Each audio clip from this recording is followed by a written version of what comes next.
Un second sommet du G7 sans la Russie, exclu depuis l'annexion de la Crimée l'an dernier, et un objectif, maintenir la pression diplomatique sur Moscou.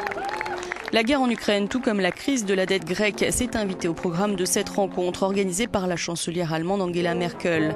Et même si elle a d'autres priorités politiques, économiques, écologiques et sanitaires, l'agenda du sommet était quelque peu bouleversé. Après avoir accueilli le président américain Barack Obama dans le village de Krun, elle se rendra au château d'El Mao, à quelques kilomètres de là. Et les deux dirigeants auront alors une discussion en tête-à-tête. Les rejoindront ensuite les responsables européens, le Premier ministre britannique David Cameron, le président français François Hollande, ainsi que les dirigeants italiens, canadiens et japonais.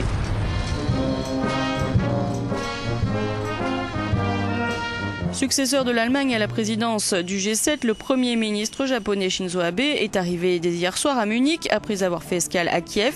Il s'est engagé à faire tout son possible pour trouver une solution pacifique au conflit.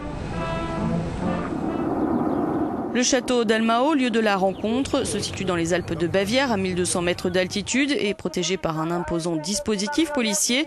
Hier, un rassemblement a mobilisé environ 4000 manifestants opposés à la tenue du sommet à Garmisch-Partenkirchen. Ce matin, ces mêmes manifestants anti-G7 ont tenté d'aller jusqu'à El Mao. Près de 20 000 policiers ont été déployés et ont rapidement bloqué l'avancée des activistes anticapitalistes.